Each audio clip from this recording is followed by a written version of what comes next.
Jadi apa yang dulu kita pelajari dalam 1 minggu atau 1 bulan, sekarang anak-anak sekarang itu mereka bisa pelajari dalam 15 menit. Apprentice level atau level SD kelas 1 itu kita panjangin sampai SD kelas 3. Adakah jalan tercepat untuk menyelesaikan Core 1, Core 2, dan Core 3? Jawabannya adalah no. Sebelumnya sudah di Lieutenant Colonel, kemudian dia masuk ke core program, selesai itu kan dia naik lagi ya ke private ataupun levelnya misalnya jadi serjan dan seterusnya. Materinya berbeda. Jadi kalau di SML itu ada skill, manner, dan life. Skill itu mereka belajar tentang confidence, speech, public speaking, seperti itu. Kemudian manner ini adalah tentang adab, budi pekerti, ya, respect, lalala. Dan yang terakhir itu adalah life. Life ini adalah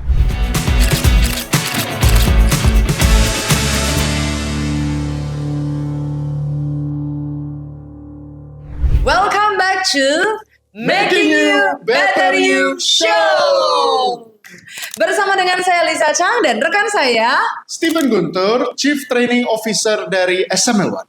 Hari ini podcast The Making You Better You Show ini akan dengan topik yang berbeda sekali dengan biasanya karena dihadiri secara langsung oleh CTO SML1.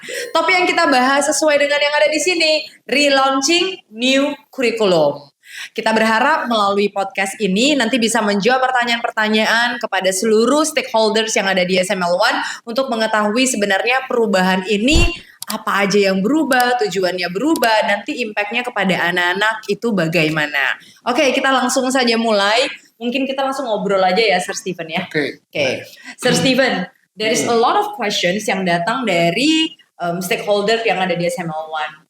Why? Parents, ya? Yes, baik parents, terutama pasti parents lah ya, parents dan juga trainer pastinya. Okay. Why this change matters? Kenapa harus ada terjadi transisi perubahan new curriculum? Kalau misalnya Miss Lisa ingat ya, dulu ketika kita pertama kali memulai SML1, saya masih ingat itu kita baru pulang sekolah dari luar negeri ya, beberapa trainer. Kemudian kita melihat ketika di luar itu ya, kalau ada pertanyaan ditanyakan dosen, biasanya langsung mahasiswanya angkat tangan. Ya, atau guru di sekolah bertanya, pasti semuanya langsung angkat tangan. Pas kembali ke Indonesia, kok anak-anak kita itu nggak seperti itu ya. Ini flashback ya ke 10 tahun yang lalu. Kemudian kita melihat waktu itu dengan beberapa trainers lainnya, kok di Indonesia ini banyak sekali anak-anak yang tidak confident. Yang kalau misalnya mereka punya sesuatu, mereka simpan sendiri. Nah, alhasil saat itu namanya masih muda ya, jiwa muda, kita berkumpul, semuanya kita mengumpulkan, let's say the brightest mind saat itu di Kota Medan, and then we started SML1. Okay. Dan itu di tahun 2017, which is to say 9 years ago, 9 tahun lalu. Yes. Dan waktu itu generasi bahkan yang Z itu kita belum terlalu mendengar ya, Miss Lisa ya. I think after the COVID kita mulai mendengar yang millennials, baby boomers, Gen Z, dan sekarang Gen Alpha. And actually for the past 2 years kita sudah mulai welcome Gen Beta. Jadi dunia itu seberubah itu. Nah, 9 tahun yang lalu ketika kurikulum pertama SML1 dibuat, aim-nya itu kan, Miss Lisa masih ingat nggak? Dulu waktu kita buat itu ingin anak-anak itu, mereka itu confident. Saya masih ingat ya, terus saya masih ingat sekali statement dari Miss Lisa, confidence-nya nggak cukup. Mereka itu harus punya budi pekerti, adab. They need to have a moral values. Ya, jadi agar anak-anak itu ketika mereka pintar, mereka juga secara moralnya di atas, mannernya di atas. And that's why we started, skill, manners, and eventually it becomes life. Tapi kan itu kurikulum 9 tahun yang lalu. Ketika dibuat waktu itu kita belum mengenal COVID. Ya, kita bahkan waktu itu belum tahu tentang artificial intelligence. Sudah mendengar tapi mungkin nggak segampang sekarang. ChatGPT, I think waktu itu belum ada ya, Miss ya. Jadi semuanya itu kalau mau buat pidato masih harus drafting sendiri ya. Even laptop aja, it's still something that is very valuable. Tidak semua anak bisa punya akses gampang ke laptop. Tetapi sekarang dunia sudah berubah. Benar. Di tahun last year, ya, I still remember ketika kita kumpul, ya trainer saya sama waktu kita sering banget meeting and discuss what's next. Akhirnya papa mama di rumah we come into one thing, bahwa dunia sudah berubah. Our programs and projects they need to be tailored as well. Ya, tidak bisa lagi seperti zaman dulu. Kita perlu mempersiapkan anak-anak kita yang sekarang Gen Alpha untuk bagaimana 10-20 tahun ke depan ketika nanti Gen Beta naik, mereka ready untuk bisa lead the world. Makanya sekarang project-project kita itu mostly adalah catered untuk Alpha generation, so that in the next 5 years, 10 years, they will be more than ready to face the world. Itu sih. Yes. Oke, mungkin dari saya sih kalau teringat ya 9 tahun lalu pada saat pertama kali ini ya Sir Stephen kita buat materi ini kan yang kita pikirkan tuh adalah for what is next gitu. Saya masih ingat di zaman dulu itu kita ada project yang anak-anak itu harus ngomong di depan kamera. Harus bisa jualan di social media. Di zaman 9 tahun lalu itu kan social media tidak se-booming hari ini.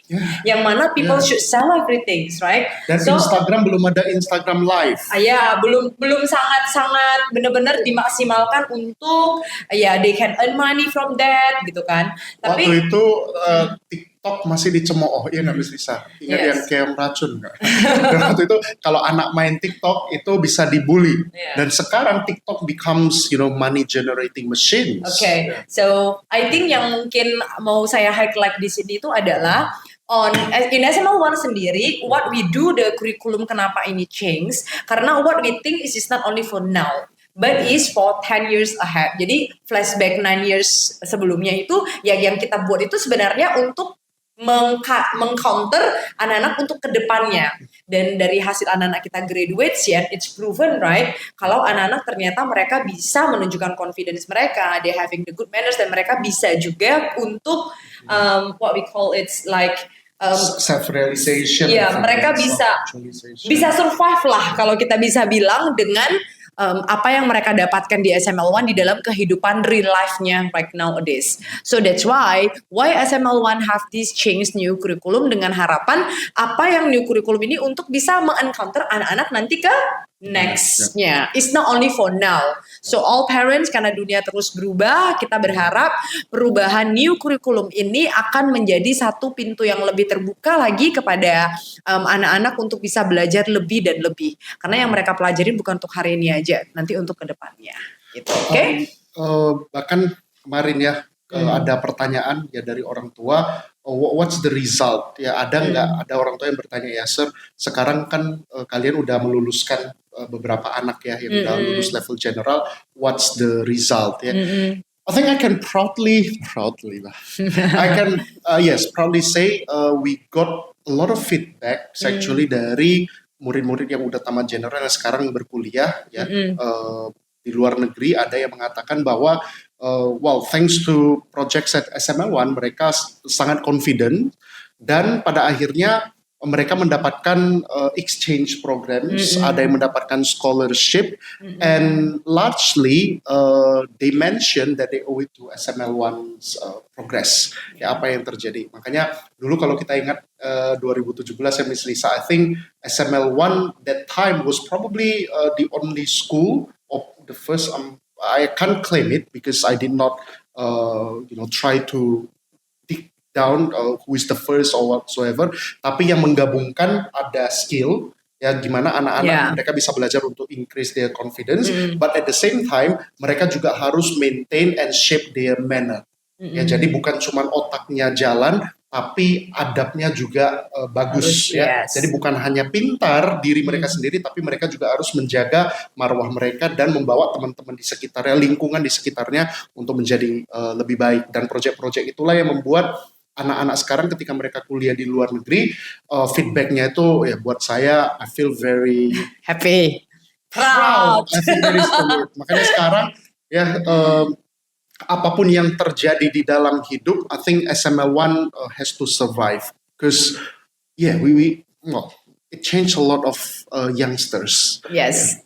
Okay, that's why key point on this changing itu adalah ini bukan hanya sekedar peluncuran new curriculum ya Sir Stephen, tapi yang mau kita highlight adalah ini sebagai bentuk komitmen kami SML1 untuk terus bertumbuh, terus belajar, dan terus memperbaiki diri agar SML1 bukan hanya stagnan in one place, tapi kita akan terus memberikan yang terbaik. Karena key point this peluncuran adalah is one of our commitment to giving the best to all SML1 trainees. Alright, so all parents, this is why this new curriculum change. This is not only for today, but we think also for the future. Well, Sir Stephen, if you talk about this, maybe we can share more tentang apa transformasi perubahan yang paling signifikan di dalam new curriculum ini dengan yang sebelumnya. If you can conclude is kind of what transformasi signifikannya. Jadi sedikit dulu tentang I would say now generations, the current generation, alpha generation. Ada 3 hal sebenarnya Miss Lisa yang sangat berbeda dengan generasi sebelumnya. First, they are fast learning. Jadi apa yang dulu kita pelajari dalam 1 minggu atau 1 bulan, sekarang anak-anak sekarang itu mereka bisa pelajari dalam 15 menit. Ya, kalau dulu kita diminta guru kita untuk membaca 1 buku, mungkin it takes 1 week, or some people 1 month. Tapi anak sekarang mereka masukkan ke AI machine, ya ChatGPT, mereka ketik, provide me the summary, top 10 lessons to learn. Dalam 15 menit mereka bisa dapat intisari dari 1 buku. Jadi anak-anak sekarang itu belajarnya sangat cepat. Which is to say, kita nggak bisa memaksakan cara kita belajar zaman dulu ke anak-anak zaman sekarang. Atau mereka akan bosan. Yang kedua, anak-anak zaman sekarang itu mereka belajar itu dengan multimodal learning. Yang artinya, nggak bisa loh anak-anak zaman sekarang disuruh duduk untuk baca buku selama 1 jam. It just doesn't work. Di dalam kelas kita melihat, ya anak-anak itu kalau sudah duduk 5 menit aja, kadang udah begini-gini. Terus tangannya udah yang jittery, ya, they need to do something. Karena memang sejak adanya digital world, kemudian adanya artificial intelligence, ya, learning itu nggak jadi satu single modality lagi, ya sudah harus beberapa modality, and we need to cater on that. Dan yang ketiga adalah anak-anak generasi alpha tidak terbiasa lagi dengan non-linear thinking. Jadi kalau mereka belajar itu nggak lagi A, B, C, D. Nggak bisa lagi kayak dulu kita kronologis. Ya, tetapi mereka itu jumping. Oke, that's why ketika kita ketemu dengan murid-murid ya, misalnya belajar fotosintesis, kan kita dulu kan dari awal ke akhir. Kadang mereka bisa langsung bertanya, why should it be the sun? Why not the moon?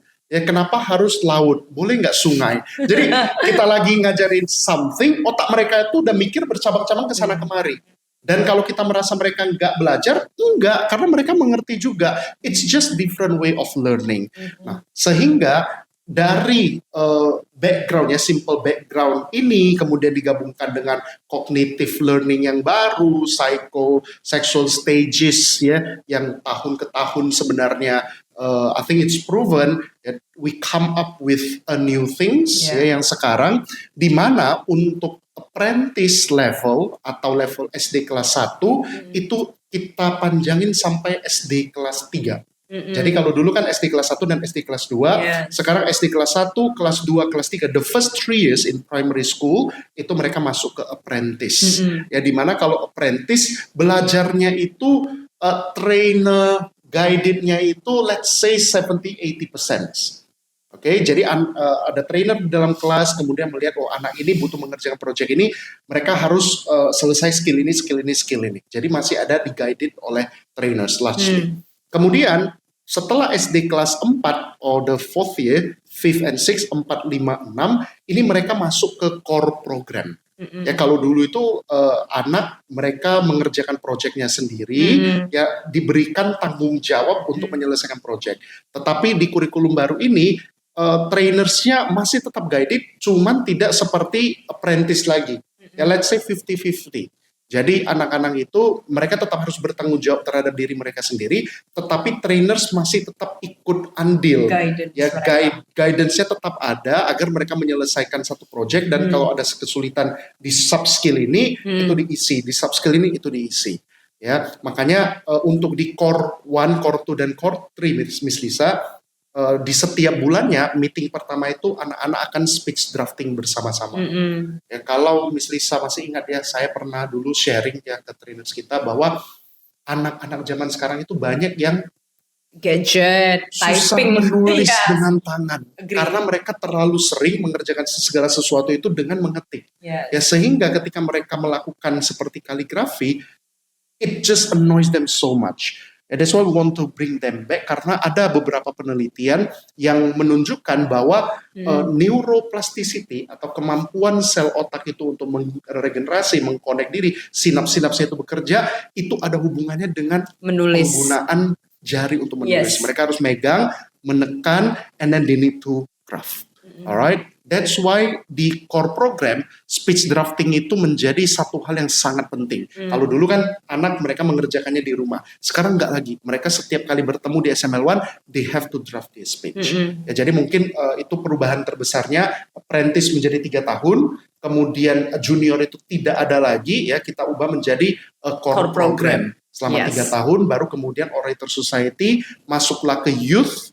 Ya, jadi private, sergeant, lieutenant colonel, lieutenant general, dan general itu di youth program. Dan youth program sendiri walaupun strukturnya mirip namanya, tetapi sebenarnya kontennya sudah berubah banyak. Yes. Ya. Kita berarti bisa bilang ke Orator Society-nya ya, yang di youth program. Yes, jadi kalau di Orator Society 80% lah ya itu di muridnya sendiri. Jadi mereka harus learn to be responsible. Maka murid yang responsible terhadap dirinya, punya goal setting yang baik, mereka bisa mencapai kelulusan ya lebih cepat, lebih baik daripada anak yang let's say tidak mau tahu. Ya, tapi kembali lagi di sanalah masuk trainers tadi untuk mengingatkan. Kayak kalau misalnya kamu di sekarang ya high school or senior high school, you don't care about your life. Then how if one day when you are alone without your parents, how can you survive or be responsible for your own goals gitu sih. Okay, well, jadi kalau bisa kita simpulkan ya Sir, berarti kan kesimpulan dalam transformasi perubahan besar ini yang jelas itu yang paling pertama itu adalah kita menimbang ternyata tadi seperti dikatakan oleh Sir Stephen, program kita yang apprentice, jadi itu udah ada perubahannya, yang 2 tahun kita buat menjadi 3 tahun, junior kita ganti namanya menjadi core program, youth kita ganti dengan namanya mereka masuk ke komunitas yaitu Orator Society. Ini harapannya adalah kita buat karena program itu kita sesuaikan dengan perkembangan anak, milestone-nya mereka, stage-nya mereka, jadi dengan harapan ini bisa lebih maksimal lagi dibandingkan dengan yang sebelumnya. Oke. Dan terus yang kedua mungkin transformasi yang paling big change ini adalah proses belajarnya. Proses belajar ini kalau yang tadi seperti yang dikatakan Sir Stephen kan 100% di apprentice itu memang 100% trainernya akan benar-benar guide mereka in the first to third year, dan ketika dia masuk di core program udah mulai 50-50, anak udah belajar tanggung jawab tapi trainer tetap guide. Tapi ketika mereka nanti masuk ke society youth, mereka itu udah lebih banyak practical dan learn responsible by their own. Jadi udah kayak 80%, jadi 20%-nya itu adalah dengan kita. Dan sehingga penting sekali ya Miss Lisa sebelum masuk ke level youth, mereka melalui core program ini. Iya, jadi sangat core penting. Ini seperti foundation-nya ya, agar ketika mereka masuk ke Orator Society, mereka itu sudah punya weapon, punya skill-nya. Jadi ketika mereka bertempur ya melawan teman-teman mereka dalam reach one project after another, mereka sudah punya basicnya, foundationnya itu lebih kuat. Nah, dan terus mungkin ada transformasi big change yang kali ini mungkin bisa ada tambahin itu adalah di kali ini kita juga mengkombinasikan pembelajarannya dengan sesuatu yang up to date zaman now. Anak-anak suka dengan namanya game. That's why ada gamification-nya. Gamification-nya dengan harapan ini nanti di gamification anak-anak bisa yang nanti tadinya dapat gold point, nanti ada MIBI coin. Nah, disinilah yang mau pengen kita jelaskan bahwasanya kita akan buat sistem penilaian ini yang nanti lebih objektif. Nah, and this is actually very interesting ya Miss Lisa. I think both of us we are millennial. Yes, probably the oldest trainers. Yes, in SML1. I hate saying this, but 40 years old, right? Kita sudah. I started teaching at in 2003. I think that's my first year becoming teacher. 2008 saya. Okay, which is to say kami kalau saya pribadi ya 2003, sekarang 2000 26. Udah 23 tahun mengajar. Ya, ketemu dengan murid yang millennials, ketemu dengan murid Gen Z, dan sekarang menghadapi murid Gen Alpha. I personally would like to thank all of our Gen Z trainers yang memberikan sangat banyak masukan, di mana salah satunya adalah sekarang itu nggak zaman lagi loh belajar itu duduk dan bosan, ya kan? We learn by playing games. Nah, sehingga selama 6 bulan terakhir, I swam and I dive deep, ya, main game sebenarnya, main beberapa game yang dimana game di dalam itu ternyata sangat menarik, Miss Lisa. Makanya kenapa kita lihat kalau orang main game itu susah sekali keluar. Begitu mereka masuk ke game spiral, ada koinnya, ada diamondnya, ada kartunya, ada extra cards-nya, and we bring that to SML1. Jadi kedepannya ketika anak Anda masuk ke SML1, they think that they come to play. Ya, ada card surprise cards-nya yang menarik. Ya, ada salah satu yang paling saya suka adalah silence card. Dimana kalau mereka punya card itu, tentu saja untuk mendapatkan card itu harus ada challenge, ada effort yang dikerjakan. Gitu. Begitu mereka punya card itu, katakanlah di dalam kelas mereka angkat card itu, mereka bisa, okay, Miss, I want to silence Derek for 1 hour because Derek is very noisy. I love that card. Ya, dan ada kartu-kartu yang lainnya, misalnya double your gold points, bisa dapat ini, dapat itu. Dan ketika mereka menabung, ya, gold points tadi merubahnya menjadi MIBI coin, ya, mereka bisa menukarnya menjadi hadiah. Ya. Jadi ini tujuannya adalah transformasi yang kita buatkan tuh dengan harapan kita punya experience learning itu yang lebih engaging. Memang kita tahu orang tua juga kadang khawatir kan anak-anak suka main game dan semuanya. Kami SML1 selalu percaya segala sesuatu yang berubah bukan menjadi sesuatu yang kita tolak, tapi kita bergandengan tangan berpikir bagaimana apa yang mereka sukai, karena ketika orang udah suka dengan sesuatu itu akan lebih mudah bagi mereka untuk go in to learn something. That's why in SML1 kenapa semua trainers kita fokusnya itu ya awalnya itu adalah all the trainees should happy first and they feel fun. Jadi kalau mereka punya trouble and everything, welcome, bisa sharing dengan our homeroom wali kelasnya, sehingga kita akan find way sehingga anak-anak ini bukan hanya sekedar mereka belajar aja di dalam kelas. Harapan kami ya mereka menjadi pribadi yang lebih baik dari mereka sebelumnya. Seperti tagline kita, Making you better, you. Alright, I think that is 4 things that I would like to conclude for the transformation yang big change yang ada di SML1, dengan harapan kepada seluruh stakeholders, orang tua, trainers, ataupun trainee that right now you are watching for this podcast.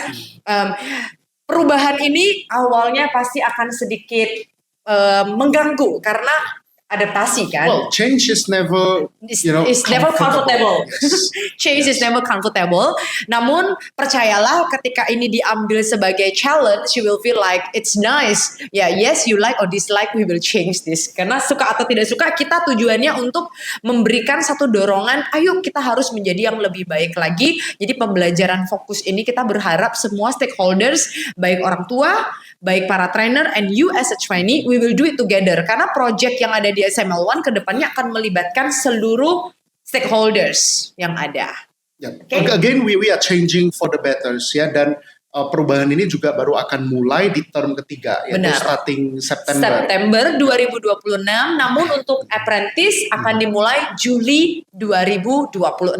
Jadi Juli 2026 untuk apprentice kita akan mulai dengan new term, kemudian kita akan masuk ke yang new term untuk anak core program and Orator Society di September 2026. So right now, kalau kalian lagi menyelesaikan project, dipersilakan. Nanti ketika pada saat perubahan, itu sudah akan menggunakan semua whole system in the class. Oke. Satu hal ya yang mungkin ditanyakan orang tua ya Miss Lisa, karena sebelum kita mengerjakan ini kita melakukan small researches juga dan surveys kepada orang tua. Thank you kalau Anda merupakan orang tua yang kami approach selama program penggodokan kurikulum baru ini. Thank you very much for the feedback. Pertanyaan yang paling sering ditanyakan Miss Lisa, nomor 1 adalah will it change the price?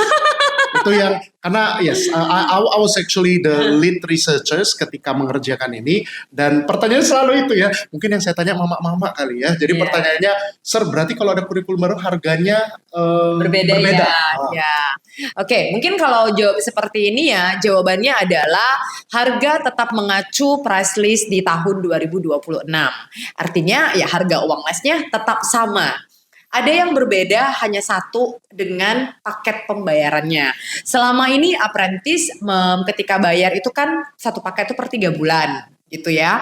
Nah, karena program di apprentice kita udah buat per batch. Nah, nanti ini akan kita jelaskan juga bersamaan dengan Sir Stephen ya, bagaimana program kurikulum yang ada di apprentice. Jadi program kurikulum di apprentice itu adalah 1 tahun setelah kita buka, mungkin saya nggak bilang batch ya, tapi cycle. Itu kan modulnya. Jadi dia ada sebanyak 6 modul. Jadi kan 3 tahun. Nah, jadi 1 tahun itu 2 modul. Maka dengan untuk membuat sistem ini biar bisa terintegrasi dan juga biar anak-anak bisa perform juga nanti di showcase dan lainnya, kami mengambil keputusan bahwasannya untuk apprentice juga sama dengan junior dan youth, yaitu membayar paket langsung 6 bulan. Jadi apakah harganya ada naik? Jawabannya adalah tidak, tetapi pembayaran untuk core program sama orator tetap sama per 6 bulan, tapi pembayaran untuk apprentice yang 3 bulan menjadi 6 bulan. So tidak ada. Jawabannya adalah tidak ada, sama. Cuman cara pembayarannya ya, Sir Stephen. Terus satu lagi pertanyaan ya.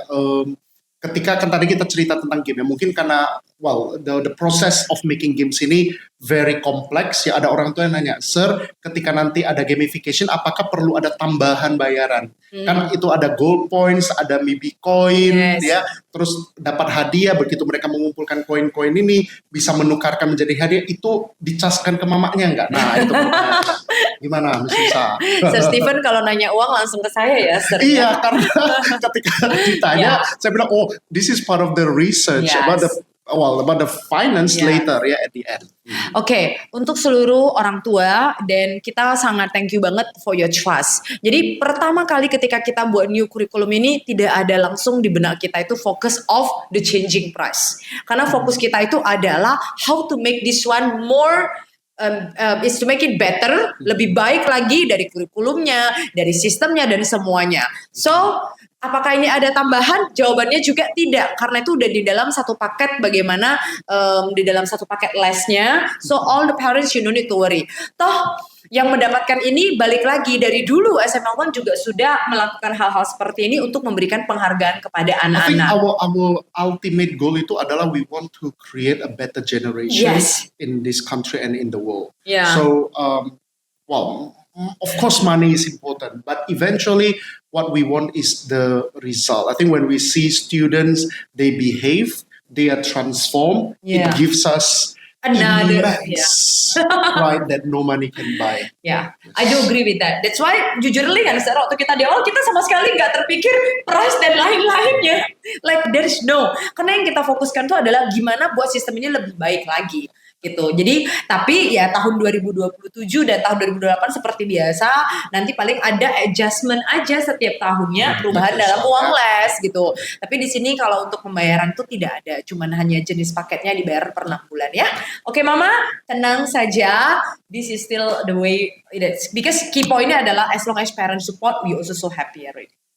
Dan mungkin satu pertanyaan terakhir yang sering ditanyakan ke saya juga ketika terkait perubahan ini adalah bagaimana dengan frekuensi lesnya, durasinya, jamnya, nggak ada yang berubah. Basically it's just the material, kurikulumnya, ya, topik-topiknya, topik projectnya, tetapi secara technicalities-nya it's still pretty much the same. Ya, nggak jauh berbeda dengan sebelumnya. Ya. Mungkin parents akan bertanya kayak begini loh, Sir Stephen. Jadi kenapa kita sangat menfokuskan untuk memberitahukan melalui sampai podcast, sosialisasi online, offline? Mungkin itu akan menjadi pertanyaan kalau memang perubahannya kelihatannya simple. Karena balik lagi, kurikulum ini akan berhasil kalau seluruh stakeholders work together. Karena di dalamnya tuh ada live projects. Those live projects kita udah mendapatkan banyak sekali good testimony ketika live project itu benar-benar dilaksanakan. Yang terjadi adalah anak-anak merasakan plus poinnya mereka merasakan bahwasanya perubahan di dalam hidup mereka itu bukan hanya pada saat melakukan project tersebut, tapi setelahnya. Nah, Sir Stephen, waktu kita membuat apprentice ini kan yang 2 SD tadi menjadi 3 SD. Mungkin bisa dibantu untuk ditanya orang tua, ini ada yang beberapa kritis banget ini. Kenapa harus 3 SD? Padahal aku di SMA 1 tuh udah berharap nanti anakku langsung masuk ke junior. Okay. Jadi bisa nggak nanti dia langsung ke core program aja? Why? Again, tujuan kita adalah menjadikan anak kita ya ready bukan hanya untuk resultnya, tetapi juga ready belajar setiap minggunya, menyiapkan pidato secara mandiri, performance-nya sampai pada akhirnya dia naik ke atas panggung sendiri. Sehingga largely anak-anak kelas 3 SD ya itu banyak yang masih visual based learning, Miss Lisa. Yes. Ya sementara ketika mereka nanti masuk ke dalam core program mostly menjadi text based learning.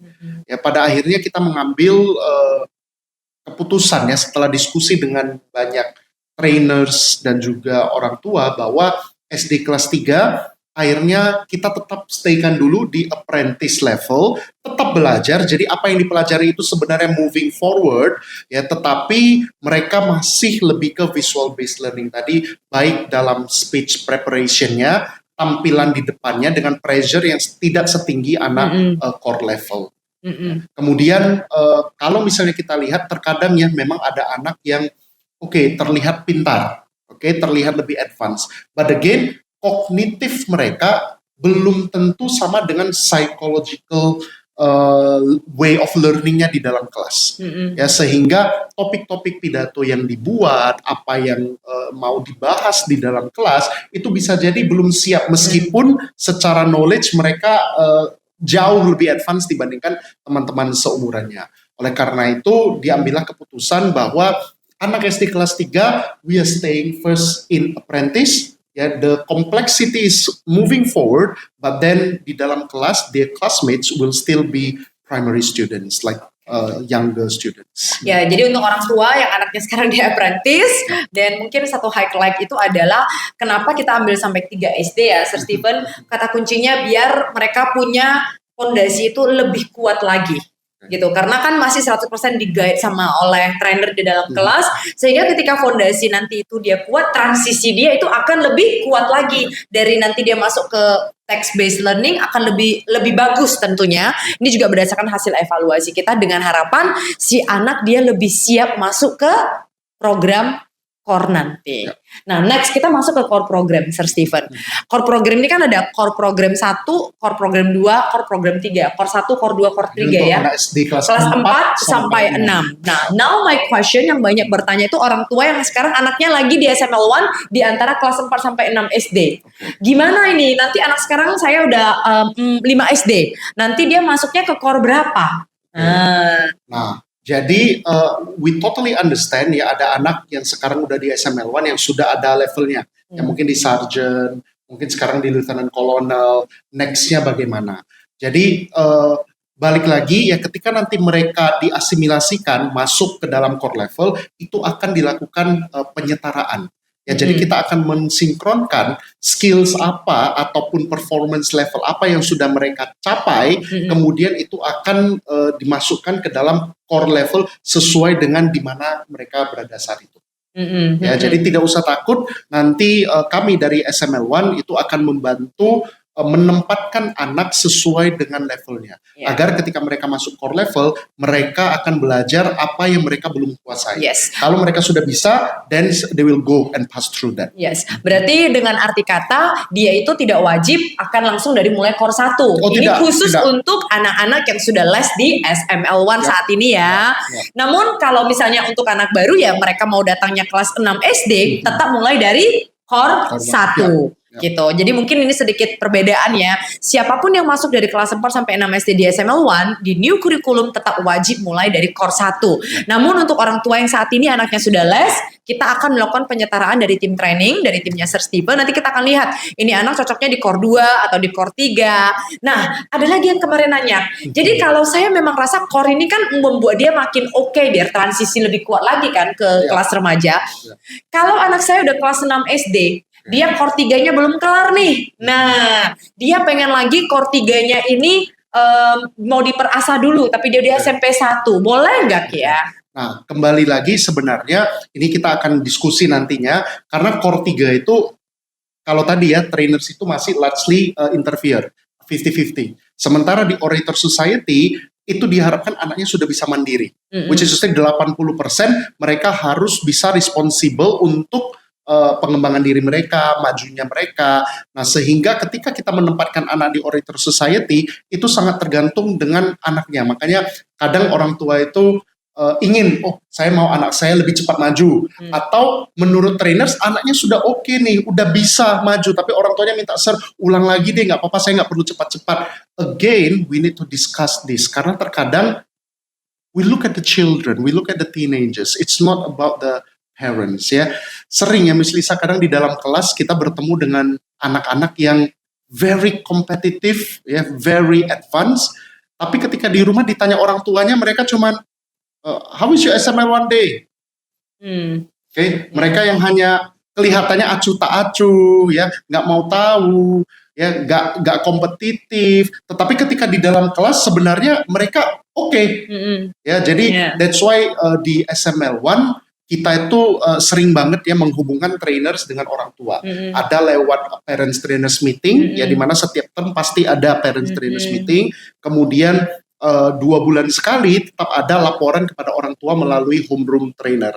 Nah, disinilah kita bisa mendiskusikan ya apakah anaknya itu harus ulang level atau bolehkah anaknya maju. Ya, trust me, every decision that we are making it's for the betterment of our students. Yes. Yeah. Oke, so berarti jawabannya ini adalah apakah dia wajib selesai core 3 dulu? Jawabannya adalah ini optional. Kalau dia udah SMP 1, kalau memang parents dan si anak sudah ready, ya dia akan langsung masuk ke Orator Society. Namun kalau si orang tua dan si anak masih mau selesaikan core 3 karena tinggal sisa setengah tahun lagi, dia mau selesaikan atau dia mau ngambil sampai SMP 1 boleh. Namun batasan kita maksimal untuk menyelesaikan core di SMP 1. Jadi SMP 2 ready atau tidak ready kita udah pasti akan masukkan ke Orator Society. Mengapa? Karena memang di SMP 2 kita melihat anak-anak harusnya sudah secara psikologisnya, secara cara mereka berpikir, mereka itu udah bisa kita tempatkan dengan kelas di Orator Society. Dan kalaupun psikologisnya belum ready, maka itu adalah tugas kita bersama ya untuk Bapak-Bapak di rumah. Karena tidak mungkin anak SMP kelas 2 masih bergantung ke orang tuanya nyusun roster pelajaran. Karena masih ada, kita ketemu ya Mas Lisa ya. Masih dipegangin tasnya masih diangkat. Ya, mata pelajaran matematika harus ngambil buku apa dimasukkan ke dalam tas. Come on guys, it's SMP. Jadi kita kasih batasan untuk sampai maksimal kelas 1 SMP. Oke, jadi untuk parents yang mungkin, karena ada parents yang sangat pengennya core-nya dia selesai mungkin, Sir. Bisa. Nah, core 1, core 2, dan core 3 ini, satu core itu targetinnya adalah 1 year. Jadi bukan dalam bentuk 1 bulan, 2 bulan, 3 bulan. Nah, next question comes out. Adakah jalan tercepat untuk menyelesaikan core 1, core 2, dan core 3? Jawabannya adalah no. Benar ya, Steven ya? Because this is pondasi rumah, ini kayak rumah ya, Sir. Kalau pondasinya ada yang mau dipercepat, kita takut ada satu hal atau 2 hal yang kurang maksimal. Jadi untuk core dan apprentice, the answer is there is no fast way. Karena banyak orang tua yang merasa bahwa ketika mereka mengirimkan anaknya kursus di SML1, belajarnya itu hanya 2 jam per minggu. Tidak ya, datang ke SML1-nya benar, mungkin 2 jam per minggu. Tetapi di luar dari itu, ketika di rumah mereka harus speech drafting, ya mereka harus berpikir.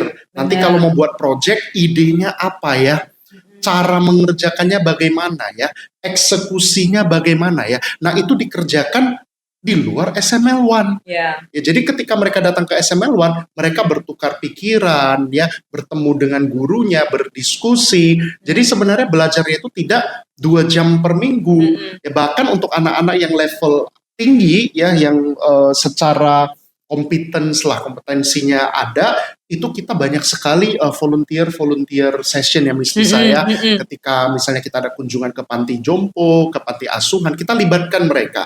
Ya, ada yang menjadi resepsionis, ada yang menjadi runners, ada yang menjadi MC, ya, yang pada akhirnya itu adalah bagian real life learningnya yang seringkali tidak dianggap oleh orang tua di dalam schedule anaknya. Ya, that's why untuk core level benar-benar setiap minggu itu it matters dan tidak perlu dikejar. Kalau misalnya memang mau dikejar nanti bisa kok di Orator Society ketika mereka mengerjakan project. Yes. Okay, so untuk the core program, I think this is sudah sangat clear banget kita jelaskan kepada semua parents ya. Semoga melalui core program ini kita bisa menghasilkan anak-anak yang memang ready. Nah, di core program ini cara belajarnya juga berbeda. Nah, jadi mungkin boleh dijelaskan sekilas cara belajarnya. Jadi di setiap bulannya, satu bulan itu ada satu project, 4 minggu mereka berusaha mengerjakan satu project. Ya, di minggu pertamanya anak-anak ini akan speech drafting dulu. Jadi semuanya akan duduk bersama mengerjakan speech drafting. Jadi kedepannya harapan kita dan trainers di SML1 adalah tidak lagi membebani orang tua di rumah. Jadi selama 1 minggu itu mereka akan duduk bertanya dengan trainernya. Kalau seandainya di minggu pertama sudah selesai, maka di minggu kedua dan minggu ketiga itu adalah performance day. Mereka akan tampil di dalam kelas di depan trainersnya dan diberikan feedback. Kalau ada anak di minggu pertama yang belum selesai speech drafting, mereka akan lanjut di minggu kedua. Tetapi the latest di minggu kedua mereka harus sudah selesai. Sehingga idealnya dalam 1 bulan itu pasti selesai satu project. Ya, sehingga kita tidak mau lagi ada miss ya. Ada anak yang sudah 3 bulan baru mengerjakan satu project. Ada anak yang lupa bahkan kalau harus mengerjakan project. Saking aslinya dia datang ke SML1, dengerin temannya pidato, mungkin dia jadi MC, tetapi projectnya nggak jalan. Ya, belajarnya sebenarnya jalan, improve, karena semakin sering anak naik ke atas panggung pasti semakin berani ya. Tetapi kok kayak nggak ada tanggung jawab terhadap responsibility mereka dalam mengerjakan project. Nah, di core level inilah ingin kita gembleng agar anak itu belajar untuk bertanggung jawab terhadap dirinya sendiri. Ya. Jadi cara belajarnya di dalam kelas untuk di core level juga ada perubahan ya. Jadi ini kata kuncinya. Sekarang kita udah masuk ke kelas remaja. Satu lagi Miss Lisa, sebelum di kelas remaja. Di pertemuan ya minggu keempat sebenarnya kita ada yang namanya special day. Ya, ini sering yang tidak tersampaikan juga ke orang tua. Di dalam kelas special day ini belajar hal-hal yang bukan hanya tentang pidato, tetapi masih ada hubungannya dengan life skill ya, seperti debate class, seperti membuat poster, membuat advertisement, mereka harus jualan, sales page, promotion, kampanye, campaigning. Ya, jadi setiap bulan itu pasti ada 1 minggu yang mereka akan melakukan skill-skill lain di luar daripada public speaking yang akan support ke life skill mereka. Kemudian ke depannya ya di kurikulum baru ini di minggu kedua kita akan ada manner discussion, di mana setiap di minggu kedua anak-anak itu akan membahas perlu nggak sih masuk ke dalam kamar atau ruangan orang ketuk pintu. Terus kalau ketemu teman mamanya, perlu nggak sih greetings? Kenapa harus greetings? Sementara mama saya ketemu teman saya aja, mama saya nggak greetings. You know, that kind of discussion itu akan kita lakukan. Kenapa? Agar kedepannya anak-anak generasi alpha ini, mereka juga dapat belajar tentang adab ya atau moral value yang mungkin sekarang makin susah dipelajari. Makin minim ya. Makin minim dipelajari di luar sana. So we are trying to fill that gaps here at SML1. Oke, bayangkan begitu penting banget ya ternyata core program ini. Kalau core programnya sudah oke, masuk ke Orator Society, udah kelas yang remaja. Nah, di kelas remaja ini kan kita udah bicara tentang dunia nyata ini, karena responsibelnya udah ke mereka. Di sini boleh kasih clue main point aja di kelas remaja ini, sebenarnya harapan dari SML1 kita ini apa aja sih, Sir? Oke. Jadi sebenarnya kayak CEO-nya nanya, CEO-nya tahu jawabannya juga ya. Iya. Biar papa mama makin jelas. Jadi sebenarnya ada yang murid yang bertanya, kalau sebelumnya sudah di lieutenant kolonel, kemudian dia masuk ke core program, selesai itu kan dia naik lagi ya ke private ataupun levelnya misalnya jadi serjan dan seterusnya. Materinya berbeda. Ya, jadi kembali lagi kalau kita lihat di tahun 2017 ya, waktu itu artificial intelligence belum seperti sekarang. Sekarang semuanya itu AI base, kemudian dari satu AI bahkan dilemparkan ke AI kedua lagi, dilemparkan ke AI ketiga untuk mendapatkan result. Nah, sehingga banyak project-project di kurikulum baru ini yang berbeda, Miss Lisa. Ya, seperti sekarang kita udah masuk ada financial management di dalamnya. Ya, bahkan anak-anak dari usia dini saja sudah harus membuat budgeting plan. Ya, kemudian di proyek-proyek juga sudah berbeda ya. Ketika didiskusi, mereka harus bisa menjadi discussion leaders, bukan hanya sebagai anggota, tetapi mereka harus seperti di model United Nations kali ya. Mereka harus bisa di depan sebagai chairman yang adil, yang memberikan kesempatan bayangkan anak SMP kelas 1 tapi harus memimpin rapat. Nah, proyek-proyek inilah yang kemudian kita masukkan ke dalam kurikulum yang baru ini. Jadi meskipun strukturnya sama, namanya dari private ke general, tetapi per konten itu berbeda. Lebih dalam lagi. Jadi nanti di youth ini mereka akan anak-anak punya kesempatan belajar critical thinkingnya akan lebih kita develop lagi lebih dalam. Terus cara mereka berargumentasi juga kita akan dalamkan lagi. Nah, yang paling baru ini itu adalah di financial literacy. Jadi ada financial literacy dan juga ada satu hal yang tadi dikatakan oleh Sir Stephen tuh bagaimana mereka bisa merasakan real life communication. Karena SML1 percaya kalau anak-anak sekarang tuh bukan hanya pinter ngomong di depan kamera cuman gaya doang atau ngomong di depan orang dengan sebuah gaya doang, tapi apakah apa yang mereka sampaikan bisa memberikan impact atau tidak. Exactly. Memberikan pengaruh atau tidak. That's why itu yang mau kita highlight what is make SML1 different. Sehingga kalau misalnya orang tua ya ada yang familiar dengan life projects, ini juga penting ya Miss Lisa, karena banyak menurut saya ya ada orang tua baru yang life projects itu apa ya. Jadi kalau di SMA itu ada skill, manner, dan life. Skill itu mereka belajar tentang confidence, speech, public speaking, seperti itu. Kemudian manner ini adalah tentang adab, budi pekerti, ya respect, lalala. Dan yang terakhir itu adalah life. Life ini adalah skill-skill khusus atau ketangguhan spesifik yang harus mereka kuasai agar mereka bisa berhasil di kehidupan setelah mereka tamat kuliah nanti. Nah, life projects ini polisinya siapa? You. As a parents. Kenapa? Karena memang setiap keluarga punya moral value yang berbeda dengan takaran yang berbeda-beda. Ya, saya kasih contoh misalnya ini menarik karena ada keluarga yang kalau misalnya bapak atau ibunya lagi duduk ya mereka lewat mereka harus membungkukkan badan. Ya, tetapi ada keluarga yang tidak perlu seperti itu. Ada keluarga yang kalau menyapa orang yang lebih tua yang harus menggunakan sapaan. Ya, ada yang tidak perlu panggil nama dari kecil memang, apalagi kalau misalnya orang tuanya yang international parents ya, biasanya langsung panggil teman bapaknya kayak Michael, padahal Michael ini usianya 50 ya, sementara dia 10 tahun tapi dipanggilnya Michael. Nah, sementara kalau kita biasanya nggak bisa Om Michael ya. Nah, hal-hal seperti itu adalah skill-skill yang harus dikuasai oleh anak yang terkadang tidak ada hubungannya dengan speaking projects. Nah, di life projects itu ada satu yang baru namanya social responsibility. Jadi ketika mereka mengerjakan ini, tujuannya apa? Agar setiap anak itu punya responsibility atau tanggung jawab sosial. Nah, inilah yang harus mereka selesaikan project per projectnya di luar SML1. Di mana setelah selesai, ya mereka akan melaporkannya kepada siapa? Kepada orang tua. Ya, tapi orang tua nggak perlu khawatir. Ada pertanyaannya begini, kan kami juga nggak paham sekali. Nanti di dalam buku life projects itu ada yang namanya guidance-nya. Jadi nanti cukup dibaca aja dari guidance-nya seperti itu akan membantu orang tua untuk dapat membiarkan anaknya untuk responsible. Makanya balik lagi, ada responsible yang harus dilakukan oleh sang anak. Well, Sir Stephen, di dalam pembelajaran core sama apprentice tadi kan udah dijelaskan bagaimana pembelajaran yang ada di youth. Di dalam kelasnya, apa ini adakah main point yang sangat berubah? Gitu. Mungkin satu yang paling berubah ya, Sir, yaitu ada battleground. Kenapa jadi battleground, Sir? Kalau misalnya kita lihat ya sekarang itu every day of our life itu sebenarnya adalah kompetisi. Ya gak? Setiap kita bangun kita sudah berpikir hari ini kita mau cari makan di mana, cari uang di mana. It's all little competitions in life.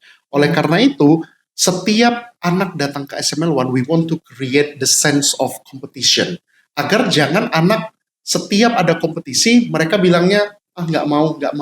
Makanya di SML1 sebenarnya dari dulu ya kita setiap tahun rajin mengadakan championship atau competition ya, dan sekarang saya sebenarnya happy ya Miss Lisa ya, karena murid-murid yang sekarang kalau misalnya ada competition mereka sudah dengan inisiatif sendiri mau ikut. Persentasenya sudah lebih banyak dibandingkan 7 tahun yang lalu. Bahkan kalau mereka tidak menang pun udah berinisiatif menanyakan feedback. Yes. Supaya mereka bisa lebih baik lagi. So in the battleground kita melakukan perubahan ini karena kita pengen anak-anak itu bisa lebih fokus. Karena ketika kita dengar tuh selalu ada kompetisi kan biasanya in our brain will works that we want to give the best. Jadi dia bisa terus memberikan yang terbaik in every meeting. Dan tentunya karena ya tadi dengan bentuk permainan biar ada menang dan kalahnya, so we make the class more fun dengan ada battleground ini. Dan juga kalau mereka menang, mereka akan mendapatkan gold points kan? Yes. Ada mendapatkan hadiahnya. Gold points itu tidak hanya berpengaruh ke diri mereka sendiri, tetapi for a greater good. Jadi setiap anak di SML1 ketika mereka masuk ke SML1, mereka akan di-assign ke one house. Jadi kedepannya kita akan ada 5 house di SML1. Ya, ada thirst, ini sesuai dengan core value SML1, ada thirst, ya, ada heart, respect, quality, and renovation. Ya, nah jadi di 5 house ini katakanlah anaknya masuk di house yang thirst. Kalau misalnya mereka menang di dalam battleground ini, maka mereka akan mendapatkan gold point dan gold pointnya akan diakumulasikan ke dalam house-nya. Sehingga pada akhirnya setiap tahun di event SML1 Awards, house dengan gold points terbanyak ini akan keluar menjadi the champion dan mendapatkan the house award. Oke, inilah yang kita bilang reward dan sistem poin yang akan diaplikasikan di SML1. Ini kayaknya buat anak-anak makin excited ya. Iya, dan mereka belajar bertanggung jawab bahwa kalau mereka tidak serius, yang gagal bukan cuma mereka, tetapi the whole house. Kenapa ini penting? Agar anak-anak tahu bahwa suatu hari ketika mereka sudah kuliah atau mereka sudah kerja, jika mereka melakukan satu hal yang tercela ya atau kesalahan, yang menanggung itu bukan mereka sendiri saja, tapi ada nama baik keluarga di belakangnya. Oke. Nah, so di dalam sistem poin ini tadi saya teringat di awal kita ada bahas tentang power cards. Jadi salah satunya juga itu nanti akan ada power cards di dalam reward sama sistem poin ini. Mungkin mau kita highlight, tadi kan Sir Stephen ada memberikan contoh ya, kayak misalnya give a silent card, give the others card. Hal ini sebenarnya tujuan kita memberikan power card ini biar anak-anak bisa melatih strategi mereka juga. Mereka juga bisa melatih decision making. Kenapa mereka ambil card ini? Dan apa keputusan yang mereka buat? Contoh tadi kan Sir Stephen bilang kasih mereka silent card. Suruh temannya untuk berhenti. Kelihatannya kan kayak nggak polite banget dong, lu suruh temannya berhenti gitu. Tapi kita mau anak-anak belajar untuk membuat keputusan dan dia berani mengambil resiko. Kalau dia ambil keputusan ini, pasti akan ada temannya nggak seneng gitu kan. Nah dari sini dia akan belajar lebih banyak. Ini yang kata kunci kita buat bukan hanya sekedar gamenya aja, tapi situasi kehidupan yang memang kita lakukan dalam bentuk fun. That's the highlight ya. Oke. Tadi kita udah bilang house system juga, ini akan menjadi identitas. Kita pengen 5 houses yang ada di SML1 ini, anak-anak punya kesempatan untuk bisa lebih mengenal dirinya. Dengan harapan, ternyata kalau kita di dalam hidup itu, jadi thirst itu kita jelaskan sedikit ya Sir ya. Jadi kita berharap anak-anak itu dia punya thirst, keinginan untuk terus belajar dan bertumbuh.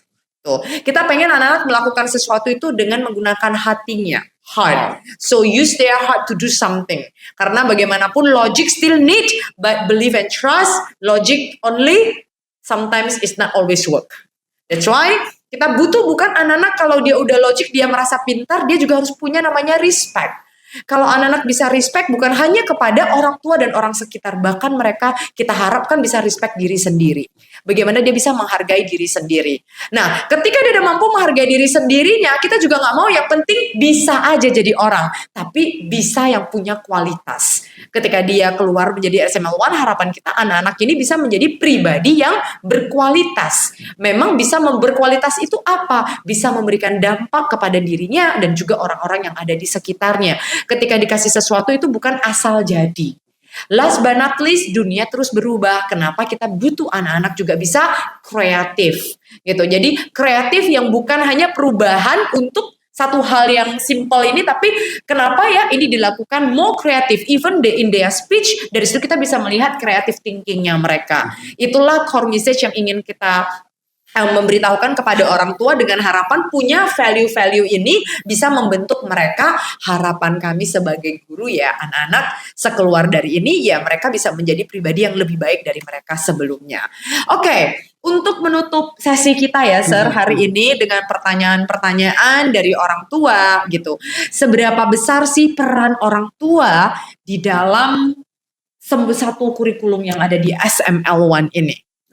Jadi kalau misalnya kita lihat ya, tadi ada speaking projects, itu adalah ranahnya trainers lah ya.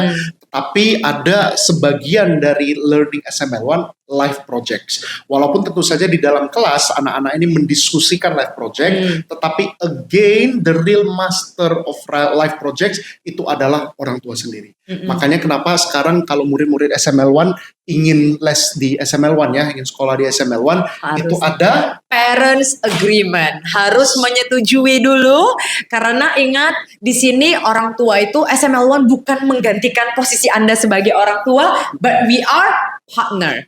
Kita partner yang sama-sama mendukung anak-anak untuk bisa bertumbuh lebih baik lagi. Makanya dari awal kan kita minta komitmennya, bisa komunikasi rutin, bisa datang ke parents trainers meeting, dan kalau waktu dihubungin juga bisa memberikan feedback trainer. But this one kalau parents sama-sama kita bisa kerjasama, puji syukur ya Sir, yang terjadi itu adalah anak-anak yang komunikasinya juga good, parents sama kita bisa find a way. Karena memang kita sudah membuktikan yang misalnya saya dari 9 tahun terakhir, memang anak-anak yang jadi, yang benar-benar improve adalah anak yang bukan hanya SML1-nya kuat, tetapi juga parents-nya yang selalu mendampingi. Sehingga apa yang diomongkan oleh parents di rumah dikuatkan oleh SML1, ya, apa yang diajarkan oleh SML1 disupport oleh parents-nya. Sehingga seringnya Miss Lisa kalau kita lihat apalagi anak-anak yang mungkin youth ya, kalau misalnya les pertama di SML1 6 bulan pertama itu semuanya ingin keluar. Iya nggak Miss Lisa? Karena rata-rata memang anak yang datang kemari itu dipaksa orang tua gitu. Kita tahu dan sebenarnya mereka juga tahu mereka butuh ini. Tetapi bayangkan kalau Anda sendiri hari ini di posisi mereka setiap minggu datang harus naik ke atas panggung. Jadi itu nggak nyaman, deg-degannya. Ada yang bahkan di mobil aja udah mau muntah terus, mual dia, naik asam lambungnya, bikin stres karena seperti itu. But again, one day life is like that. Setiap pagi kita bangun, ketika udah nggak ada orang tua, tinggal sendiri, nggak ada yang kasih uang lagi. Ya mereka harus memikirkan hari ini mau cari kerja, mau bisnis, mau cari clients di mana, dan itu naikin asam lambung. Which is to say dari sekarang lah, selagi kita masih berada di rumah mensupport anak kita, let them feel that, let them be responsible. Saya yakin ya banyak kok, walaupun ada juga anak yang sangat happy ya datang ke SML1, tapi ya adalah anak yang setiap minggunya pasti prosesnya beda-beda. Mama, no anymore, karena memang gak enak. But then it goes back to us. Benar. Ya, do we want to prepare our kids and our teenage to be ready to face the world bigger than SML1? Yes. So it goes back to you. Back to the parents as well. Dan I think this question yang datang sama beberapa parents untuk mengenai masa transisi. Kalau anak saya sudah di program lama, apakah anak saya perlu ulang? Jawabannya adalah tidak perlu ulang ya Mama ya. Jadi kita akan melakukan kalibrasi, penyetaraan ya. Jadi kita akan melakukan kalibrasi penyetaraan yang kita lihat itu adalah skillnya, kesiapan dia dan pengalaman dia, baru kita akan lihat tempatkan di level yang mana. Oke, itu sudah bisa menjawab kepada para parents. Oke, nah ini pertanyaan yang juga saya nambahin lagi boleh ya Sir? Manner di luar kelas gimana? Apakah diperhatikan nggak sama SML1? Ini kemarin ditanya. Oke, nah sebenarnya balik lagi ya, kita di sini kan tidak hanya memberikan aturan. Ya walaupun ada orang tua yang meng-guide ya di rumah, memberikan fondasi ya, anak harus seperti apa, kita di SML1 juga tetap melihat anak bukan hanya di dalam kelas, tetapi mulai dari mereka masuk, ya saya yakin our front officers kalau melihat anak yang berantakan atau lusuh atau tidak menyapa, pasti mereka akan mengingatkan. Jadi hal-hal kecil seperti itu juga akan diperhatikan bukan hanya oleh trainers SML1, tetapi semua staff di SML1. Yes. Ya. Selain itu mungkin dari Miss Lisa, Oke, jadi mungkin tambahan dari saya itu adalah kalau tentang manner di luar kelas memang di luar kelas berarti di rumah dan semuanya itu memang out of our kamera, oke? Karena kan dia tidak di sini. Tapi orang tua tidak perlu khawatir karena sebenarnya di dalam kelas SML1 sendiri habit mereka yang mereka lakukan itu kita udah masukkan secara tidak langsung. Contoh, ketika mereka tidak datang terlambat ini, mereka datang terlambat di dalam kelas, apa yang harus mereka lakukan? They would like to say sorry to their friends, bahwasanya dia datang terlambat. Terus kemudian ketika dia melakukan sesuatu di dalam discussion, dia belajar untuk respect the others. Jadi manner-manner seperti ini memang mungkin tidak diajarkan dalam penulisan, tetapi diajarkan dalam bentuk aplikatif secara langsung di dalam kelasnya. Alright, sir, next question comes out. Ini gimana ini? Aku yang begitu semangat, gimana saya bisa ngomong ke anak saya kalau dia nanti kecewa? Dia sekarang sudah kolonel di level di SD. Nanti naik ke SMP, nanti dia tidak termotivasi lagi, nanti di SML1, tiba-tiba dia harus diminta ulang. Nah, balik lagi sebenarnya setiap dari kita ya, baik orang tua ataupun trainers, kita perlu menemukan kalau kami bilangnya hot button ya di setiap murid kita. Ya, apa yang membuat mereka termotivasi untuk menyelesaikan program di SML1. Karena pada akhirnya ketika mereka tahu kenapa setiap minggu mereka harus datang ke SML1, kenapa mereka harus volunteer, kenapa mereka harus mengikuti event-event SML1 di luar dari meeting mingguannya, maka mereka punya intrinsic motivation. Mereka akan maju sendiri, mencari ilmunya sendiri, karena mereka tahu mereka membutuhkan itu. Ya, jadi sebenarnya jangan khawatir kalau misalnya Anda merasa bahwa, loh, anak saya kok lose motivation, ya, talk to the homeroom trainers. Ya, saya yakin semua orang tua di SML1 itu terhubung dengan sangat erat dengan homeroom trainersnya. Yes. Ya. Yeah. Oke. Jadi Miss Lisa, itu kan kemarin ada pertanyaan ya dari orang tua, kalau misalnya yang apprentice tidak bisa lebih cepat, ya, core level juga tidak bisa karena memang harus ikut programnya. Yes, ya, kelas di 4 orator ya, di SMP kelas 1 ke atas, ya Orator Society, itu bisa nggak dipercepat? Nah, gitu. Karena kan ada anak yang udah SMA baru masuk nih, 3 tahun lagi mungkin dia akan kuliah di luar negeri. Bisa nggak dalam 3 tahun misalnya dia menyelesaikan semua program dari private sampai general? Okay, so nice question ya, sir. Yeah. Ini pertanyaan yang mungkin orang tua akan bertanya ya. Bukan orang tua bertanya, memang udah bertanya. Yeah. Jawabannya adalah, nah, balik lagi nih. Di Orator Society, anak-anak itu 80% adalah they are responsible, right? Itu adalah tanggung jawab mereka. Pertanyaannya, apakah ada anak yang bisa selesai in 3 years, 4 years? Kita sudah punya bukti ada anak yang bisa selesai di dalam program kita untuk sampai ke general level itu adalah 4 tahun. Oke, jadi apakah anak-anak bisa lompat level? Itu yang mungkin nggak bisa. Dia tetap harus selesaikan private, sergeant, lieutenant kolonel, lieutenant general. Ketika dia menyelesaikan ini, setiap level itu ya back then lagi responsibelnya. Ada anak yang satu level dia bisa menyelesaikan dalam kurun waktu yang singkat, tapi ada anak yang panjang. Gitu. Makanya kenapa ada anak yang selesai 4 tahun, 6 tahun. Nah, ini bukan karena si anak itu tidak responsibel. Bukan karena si anak itu tidak pintar. Bukan karena itu juga. Tetapi bisa saja memang si anak ini yang mau mengikuti prosesnya dengan step by step. Karena kalau tadi kan dia udah SMA 2 atau SMA 1, mungkin dia mau rushing the time. Nanti kita akan ada launching program yang kita katakan dengan fast track program, tapi itu tidak terbuka untuk seluruhnya karena fast track program itu adalah program yang dibuat oleh SML1 untuk mendukung anak-anak yang memang ingin menyelesaikan project sampai general dan graduate to SML1 but still with some qualification. Dan ini kamu tunggu, akan ada launching untuk penjelasan tentang fast track program. Namun yang perlu di-highlight, tidak ada ceritanya masuk ke SML1, aku udah sering menang lomba, aku pintar, aku mau langsung ke lieutenant kolonel, itu nggak bisa. Semua tetap dari private ke atas. Why?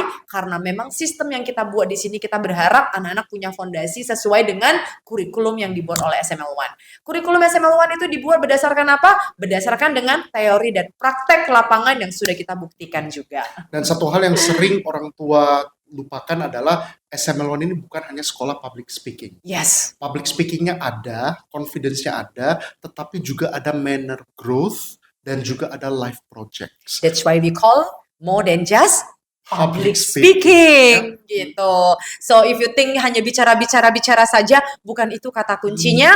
Bicara itu adalah one of the other way, tools yang kita lakukan biar anak-anak bisa bertumbuh menjadi pribadi yang lebih baik. Key pointnya adalah ini SML1, more than just public speakingnya adalah we wish that all the kids come to here, they can be better than they are before. Okay, that's the key point. Mereka bisa menjadi lebih baik dari sebelumnya. In terms of what? The skill, the manners, and the life.